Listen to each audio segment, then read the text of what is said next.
सोच समझकर लिखी गई एक ट्वीट अगर आपके फोन से निकलकर पूरे देश की नसों में जहर घोल दे तो क्या आप चौंकेंगे? यही है फिफ्थ जनरेशन वॉरफेयर, एक ऐसी लड़ाई जिसमें बारूद नहीं बल्कि सूचनाएं चलती हैं, टैंक नहीं बल्कि ट्रेंड्स आगे बढ़ते हैं। आज दुश्मन सीमा पार नहीं, आपकी स्क्रीन के इस पार है और उसका निशाना है आपका दिमाग। तैयार हैं आप ये समझने के लिए कि एक फर्जी प्रोफाइल कैसे हमारे समाज की दरारों को बड़ा कर रही है? सोच के देखो दोस्तों, एक ऐसी जंग जहां न गोलियां चल रही हैं, न बॉम्ब्स गिर रहे हैं, न सैनिक बॉर्डर पर लड़ रहे हैं, फिर भी देश कमजोर हो रहा है। यही है फिफ्थ जनरेशन वॉरफेयर, यानी पांचवी पीढ़ी की जंग। इसमें असली हथियार है tweets, viral videos, WhatsApp forwards और फेक न्यूज।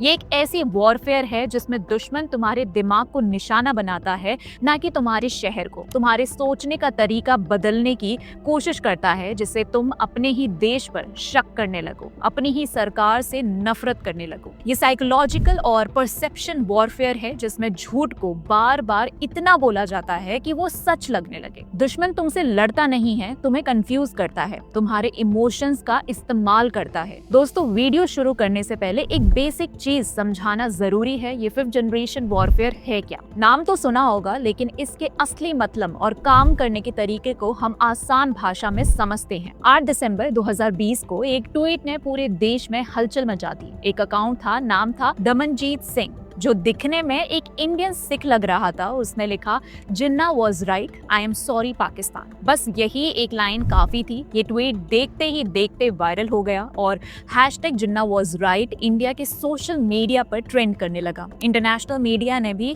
इसको उठाया और पाकिस्तान के पीएम इमरान खान ने खुद इस ट्वीट को प्रमोट किया। लेकिन असली ट्वीट तो बाद में सामने आया। ये ट्वीट किसी इंडियन ने लिखा ही नहीं था। ये ट्वीट आया था रावलपिंडी, पाकिस्तान से। जिस दमनजीत सिंह का नाम था, वो एक्चुअली एक फेक आइडेंटिटी थी, चलाई जा रही थी आईएसआई की सोशल मीडिया सेल के थ्रू। ये था पाकिस्तान का पहला बड़ा एक्सपेरिमेंट फिफ्थ जनरेशन वॉरफेयर में, जिसमें उन्होंने एक फेक इंडियन के जरिए भारत के अंदर कंफ्यूजन और डिवीजन फैलाने की कोशिश की। अब चलिए देखते हैं पाकिस्तान ने फिफ्थ जनरेशन वॉरफेयर में अपनी तैयारी कैसे शुरू की। सबसे पहले 1980s की बात करते हैं। उस समय CIA ने पाकिस्तान की ISI को ऑपरेशन साइक्लोन के दौरान ट्रेन किया था रशिया के खिलाफ अफगानिस्तान में चल रही जंग में। वहां से ISI ने सीखा साइकोलॉजिकल ऑपरेशन का असली गेम, यानी साइकोलॉजिकल वॉरफेयर, जिसमें बिना गोलियों के दुश्मन के दिमाग को कंट्रोल किया जाता है। फिर आई 2008 के बाद की दुनिया, जहां सोशल मीडिया ने धमाका कर दिया।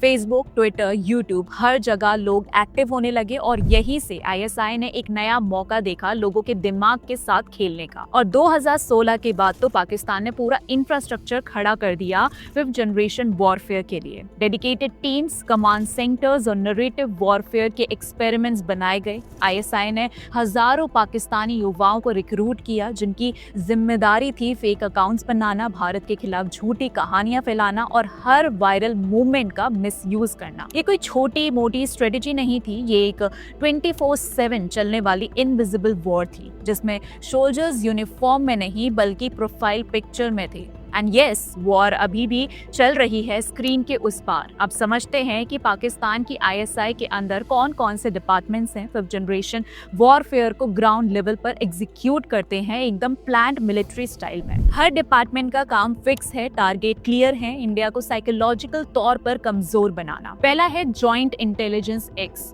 ये एक तरह का कोऑर्डिनेटिंग हब है।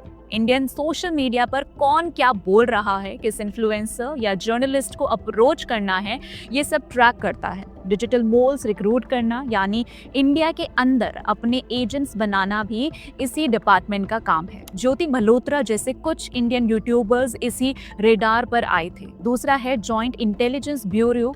ये डिपार्टमेंट पाकिस्तान के अंदर की मीडिया और पब्लिक ओपिनियन को कंट्रोल करता है। इंफॉर्मेशन वॉरफेयर का ट्रेनिंग देना और एंटी पाकिस्तान नरेटिव्स को दबाना इस डिपार्टमेंट का फोकस है। बेसिकली घर के अंदर प्रोपेगेंडा रेडी करने का काम करता है। तीसरा है जॉइंट काउंटर इंटेलिजेंस ब्यूरो। इसका मेन काम है इंडियन और वेस्टर्न नरेटिव्स को काउंटर करना।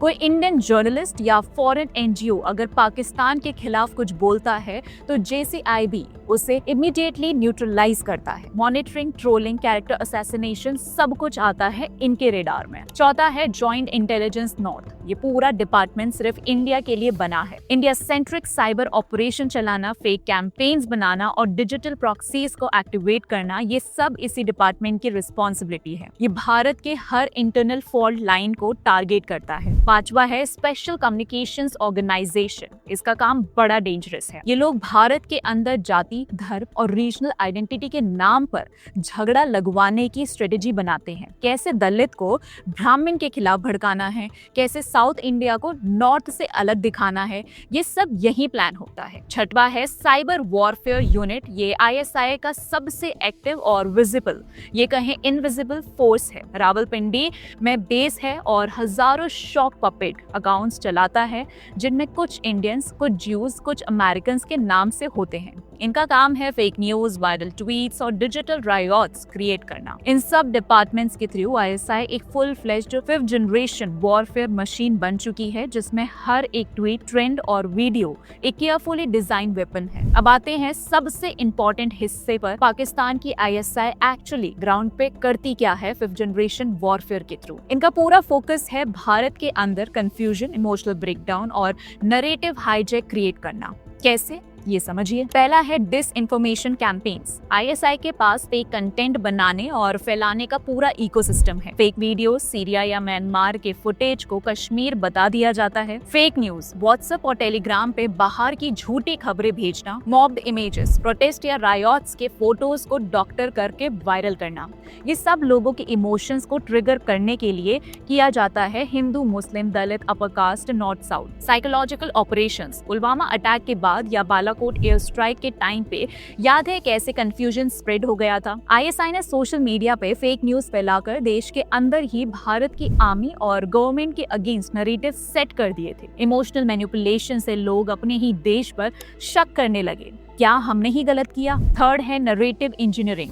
ISI सिर्फ सोशल मीडिया तक सीमित नहीं है, वो अकेडमिया और NGOs के थ्रू भी माइंड गेम खेलती है। थिंक टैंक्स, यूनिवर्सिटीज और इंटरनेशनल फोरम्स पे कश्मीर को ह्यूमैनिटेरियन इश्यू बनाकर पेश किया जाता है। पाकिस्तान फ्रेंडली NGOs भारत के ट्राइबल और सेंसिटिव रीजन्स में काम करते हैं, लेकिन असली एजेंडा होता है दिमाग बदलना। डिजिटल इन्फ्लुएंसर वॉरफेयर, सबसे dangerous tactic. Fake Twitter, Instagram handles जो इंडियन नाम से चलते हैं लेकिन चलाए Abdul from Rawalpindi. Paid influencer को यूज करके हैशटैग ट्रेंड करवाने, जैसे #free Kashmir, #save Dalits, #India against farmers. कभी साउथ को नॉर्थ के खिलाफ, कभी सिख को हिंदू के अगेंस्ट। ये सब कुछ प्लान्ड है। हर ट्वीट, हर वायरल वीडियो के पीछे एक पूरा IT सेल बैठा है और इसका सिर्फ एक मकसद है, भारत के अंदर मिसट्रस्ट, एंगर और डिवीजन क्रिएट करना। सो नेक्स्ट टाइम जब कोई ट्वीट या ट्रेंड दिल को छू जाए, थोड़ा रुके और समझिए, कहीं ये ISI का माइंड गेम तो नहीं। अब ये समझना भी जरूरी है कि ISI अपनी 5th जनरेशन वॉरफेयर की स्ट्रेटेजी में कौन सा प्लेटफॉर्म किस काम के लिए यूज करती है। हर प्लेटफॉर्म एक अलग बैटलफील्ड बन चुका है और हर जगह निशाना हम जैसे आम लोग हैं। X यानी कि ट्विटर #वॉरफेयर का मेन बैटलफील्ड है। ट्विटर सबसे बड़ा वेपन है ISI के पास। यहाँ वो फेक नरेटिव्स ट्रेंड करवाते हैं, जैसे #free Kashmir, #Jinnah was right, #India against Dalits. Thousands of fake Indian sounding account से एक साथ ट्वीट करवाकर ट्विटर का एल्गोरिथम मैनिपुलेट किया जाता है। ये नरेटिव्स बाद में न्यूज चैनल्स और फॉरेन मीडिया तक पहुंच जाते हैं। फेसबुक मीम वॉरफेयर और नेशनलिस्ट बेटिंग। फेसबुक पर ISI मीम पेजेस और इमोशनल पोस्ट के थ्रू अपना प्रोपेगेंडा चलाती है। फेक न्यूज और विजुअल्स को मीम्स के फॉर्म में प्रेजेंट करना ताकि लोग बिना वेरीफाई किए शेयर करते। नेशनलिस्ट या एंटी एस्टेब्लिशमेंट बैट पोस्ट बनाकर लोगों के अंदर गुस्सा भड़काना। YouTube fake experts, real agenda. YouTube पर आईएसआई ने कई ऐसे चैनल्स खड़े किए हैं जो इंडिपेंडेंट इंडियन एनालिस्ट बनकर बात करते हैं, लेकिन असली एजेंडा होता है पाकिस्तान का नरेटिव पुश करना। इनमें कुछ लोग भारत के नाम पे बोलते हैं, लेकिन उनका स्क्रिप्टिंग प्रोडक्शन सब पाकिस्तान से कंट्रोल होता है। इंस्टाग्राम, टिकटॉक, यूथ पे इमोशनल अटैक। इंस्टाग्राम और टिकटॉक पर रिलीजियस या इमोशनल कंटेंट के जरिए यंग ऑडियंस को टारगेट किया जाता है। Sad music, dramatic videos, communal messaging, सब एक एम होता है यूथ को इमोशनली वल्नरेबल बनाना। ये प्लेटफॉर्म सबसे ज्यादा ड्रामा और दर्द के थ्रू काम करते हैं। Telegram and WhatsApp closed group warfare, ये प्लेटफॉर्म आईएसआई के कोवर्ट ऑपरेशन के लिए सबसे यूजफुल हैं। क्लोज्ड व्हाट्सएप और टेलीग्राम ग्रुप्स में fake news, rights related rumours और कम्युनल हेट्रेड फैलाया जाता है। स्पेशली इंडियन मुस्लिम को रेडिकलाइज करने के लिए टारगेटेड कंटेंट भेजना ये काफी इफेक्टिव स्ट्रेटेजी बन चुकी है। इन सभी प्लेटफॉर्म्स पर 24/7 नरेटिव वॉरफेयर चल रहा है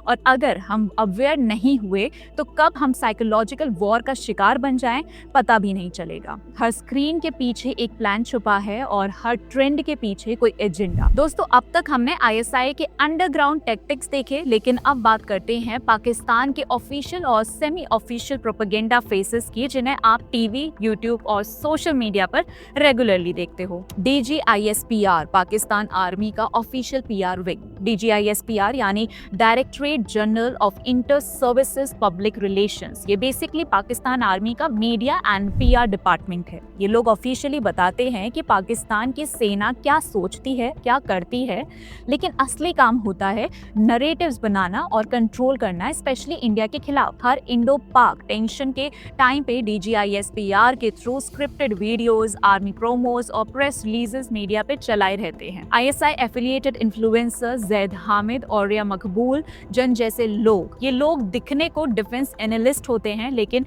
असल में ये होते हैं ISI के डिजिटल वॉरियर्स।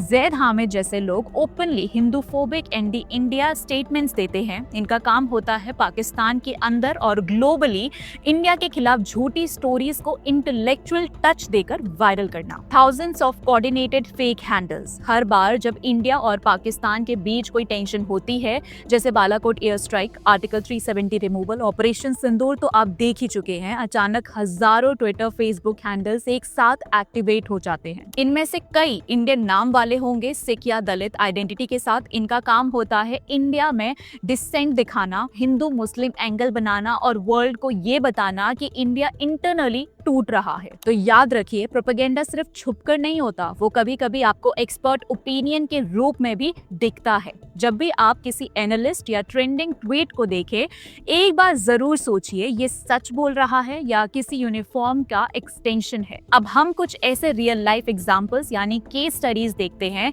जहां पाकिस्तान ने अपनी 5th जनरेशन वॉरफेयर के टैक्टिक्स का पूरा इस्तेमाल किया। ये एग्जांपल्स दिखाते हैं कि कैसे सोशल मीडिया को बैटलफील्ड बनाकर ISI ने इंडिया के अंदर कंफ्यूजन और फियर और नरेटिव ब्रेकडाउन क्रिएट किया। Kashmir post article 370 2019।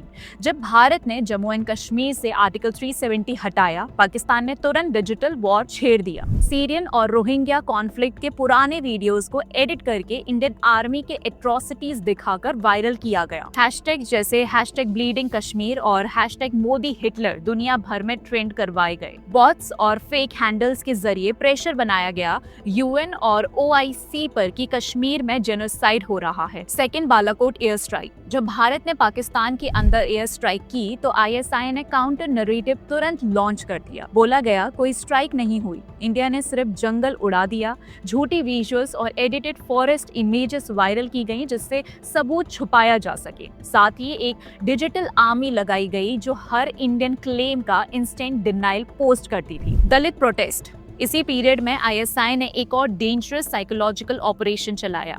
Over 5000 Pakistani handles ने कास्ट बेस्ड हेटरेट को बूस्ट किया। हैशटैग जैसे hashtag save Dalits, hashtag Dalit lives matter, hashtag Brahminical terror Pakistan से ऑपरेट हो रहे थे। इमोशनल इमेजरी, प्रोटेस्ट वीडियोस और न्यूज क्लिप्स का मिसयूज किया गया। ये डिजिटल प्रेशर इतना इंटेंस था कि SC/ST एक्ट के अमेंडमेंट के लिए इंडियन गवर्नमेंट ने सुप्रीम कोर्ट के रूलिंग तक को ओवरराइड किया। ऑपरेशन सिंदूर, ये तो जस्ट अभी मई 2025 की बात है।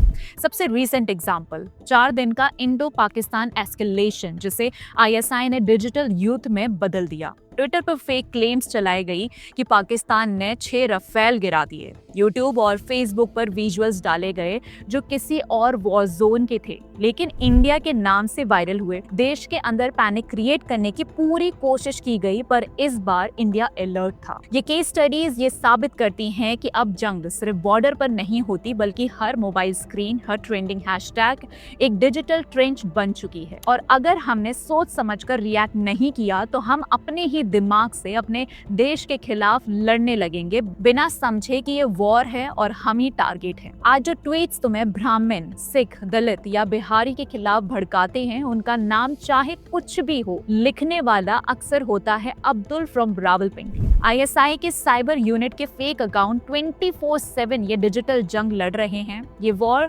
चुपचाप चल रही है, बिना गोलियों के, बिना शोर के, लेकिन इसका निशाना तुम्हारा दिमाग है। हर वायरल ट्रेंड पे एक सवाल जरूर पूछो, इस नफरत से फायदा किसको हो रहा है? ये 5th जनरेशन वॉरफेयर है और तुम ही हो इसका असली टारगेट। अब 5th जनरेशन वॉरफेयर पर आपके क्या विचार हैं? हमें कमेंट सेक्शन में जरूर बताइएगा। अगर वीडियो पसंद आई हो तो लाइक, शेयर और चैनल को सब्सक्राइब करना ना भूलें। मिलते हैं अगले वीडियो में, तब तक के लिए जय हिंद।